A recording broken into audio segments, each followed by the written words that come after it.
She liked to travel and mingle with the people and living on dance, cracking crazy busy tales. I'm gonna say, hey, yeah, yeah, yeah, oh, oh, oh. And she said, no big deal, let's do some more. yeah, yeah, yeah.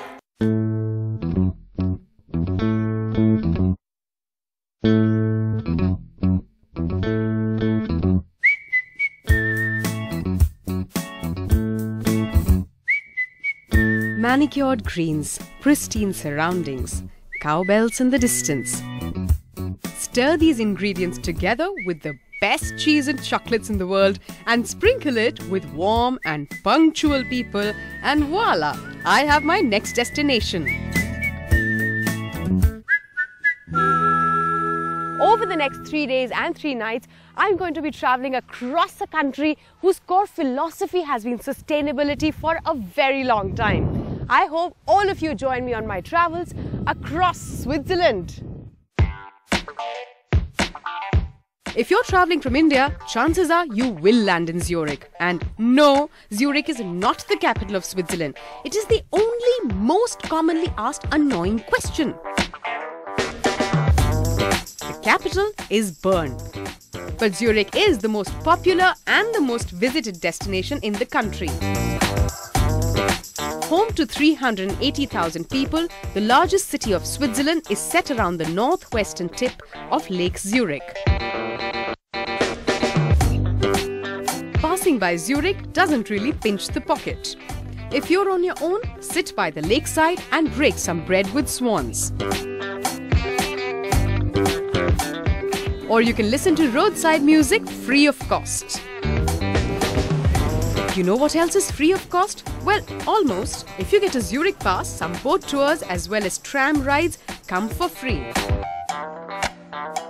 Or skip the pass, hire a bike, better still, walk everywhere. Drinking water fresh from the lake is available almost everywhere. Now the big question for people with small pockets, where to stay? The youth hostels set up in 1924 are not just a place to stay, but an institution in itself. I met Mr. Freddy Gumur, the CEO of Swiss Youth Hostels, and found out more about the pioneers in sustainable tourism. The work we have to do has to be a social tourism work. Yes, all the buildings are built with natural material, even the paint is not chemical, and the entire heating, whether for washing or insulation, is done with solar panels. Earth-friendly and budget-friendly. You can stay the night for a meager 40 euros. But why this hostel over the luxury of a hotel? Besides the money factor, of course. In a hotel, you have your room with a nice area where you can sit with TV and things like that. But in a hostel, you have lots of areas where you can meet other people, other culture, where you can find new friends. After one night stay in Zurich, I'm going to make my way to Gruyere, and my final destination is Entlebuch. One thing I can tell you, the Swiss love their trains. There's even a whole museum dedicated to trains. I've seen the miniature ones, the kid-size ones, the super punctual ones. Those that take you from one city to another, those that take you up on a mountain, chocolate train, Marmot Express, ones with panoramic windows, you name it and they have it. And this train journey will take me southwest to the town of Gruyere, known for its cows that give the milk that makes the great cheese. Nestled in the midst of the Freiburg green pre-alpine foothills, 50% of this land is forested. Rest is mostly agriculture, and only 5.5%, which is less than 2 square kilometers, is populated with about 1,700 people, mostly French-speaking. But I made my way straight up to the castle that towers above this medieval town. Which is a short walk if you're fit and healthy. You can be breathless otherwise.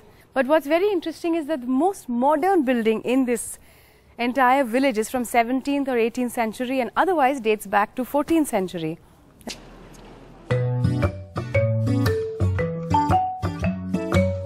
Clearly, this place is hugely popular with tourists. To protect the architecture, there are no vehicles allowed. but it is the kind of place where you want to stroll on pedestrian streets.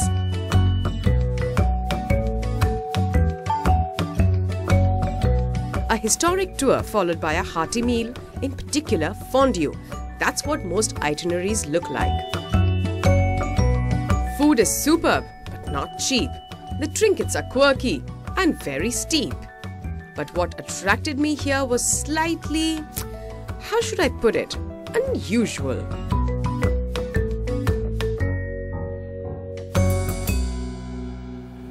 Gruyere is a very unusual town. Just to think that everybody living here lives in a building which is at least 300 or 500 years old is a bit spooky.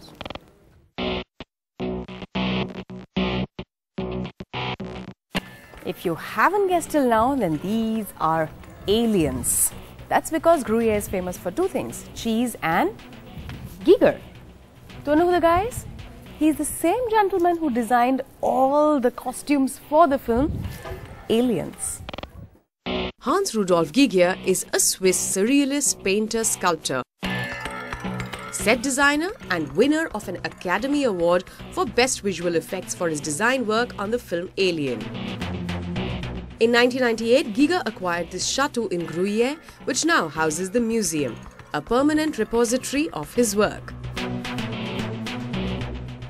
Very inspiring, I say.